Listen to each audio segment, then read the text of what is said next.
To check if a key is pressed down, you type in if keyboard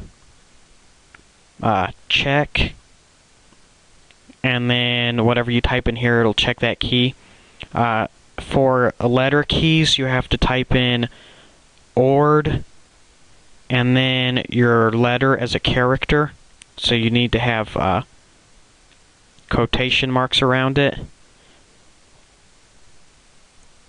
And then that'll get the code for that particular key and check if that key is pressed down.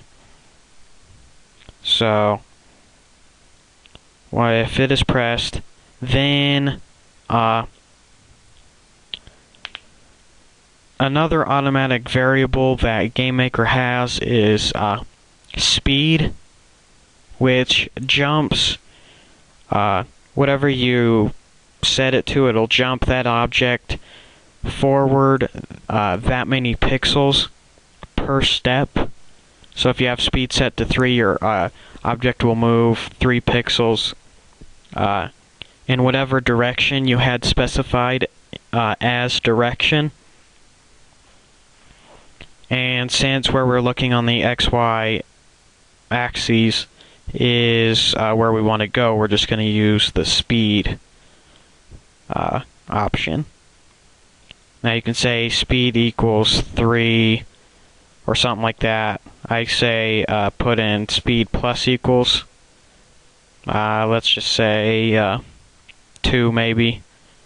And that means when you're pressing it, your speed will get faster and faster, so you'll gradually go from being stopped to moving faster and faster. And then if keyboard check and do the S key, because that's the opposite, so ORD S, we want to go backwards, so speed minus equals 2. And to keep us from going faster and faster and faster until we're way too fast, we need to limit the speed. So you, if the speed is greater than 5, speed equals 5. If speed is less than -5, speed equals -5. Alrighty, so, and another thing is, once the speed is set to something, it'll stay that, so we need it to go back to 0. That's another built-in function. It's called friction.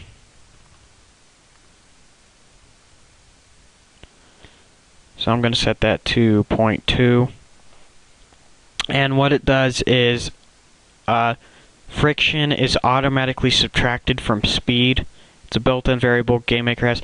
It's automatically subtracted unless your speed is negative, then it's added. But it takes your speed towards 0. So your speed gradually goes down constantly. So if you let go of a key, it'll automatically go back down to 0.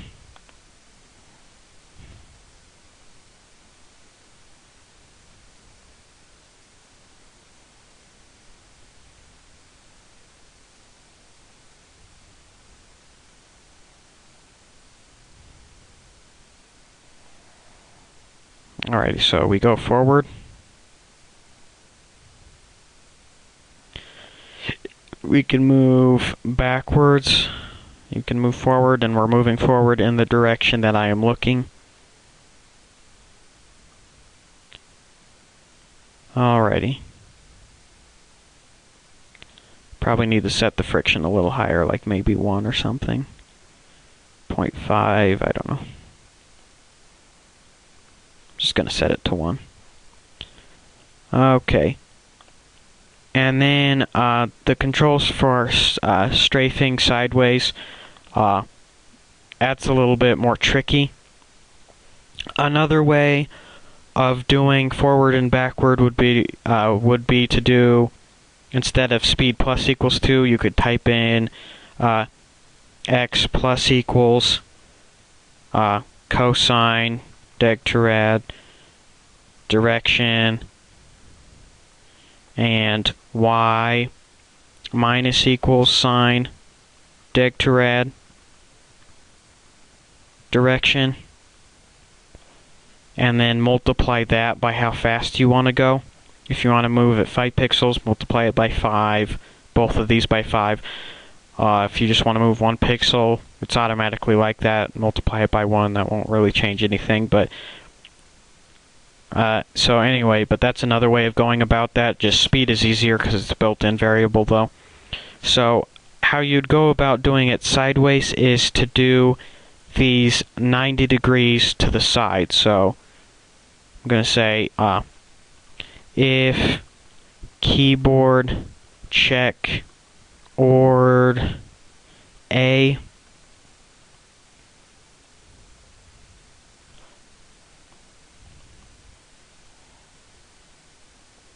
and so we want direction plus 90, that's a trigonomic identity, whatever.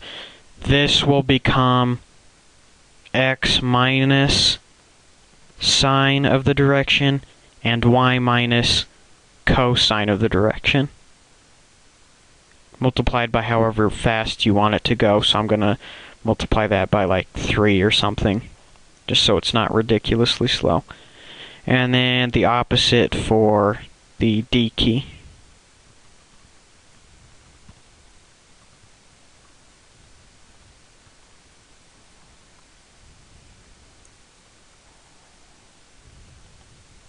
X plus equals sine deg rad direction times 3. Y minus equals y plus equals cosine deg rad direction times 3. And that, okay, so with that we should be able to move sideways. It'll jump us sideways. You can come up with your own variable that's like side speed or something that works the same way that speed automatically does. But I'm not going to show you how you would do that.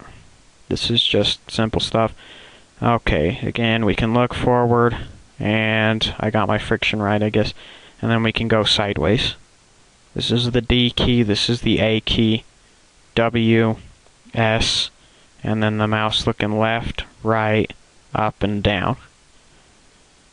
So this is looking more like a game now. You can actually move around and you would be able to do stuff in it. So that's all for this tutorial. See you for the next one if I make another one. This is Sam Ridley signing out.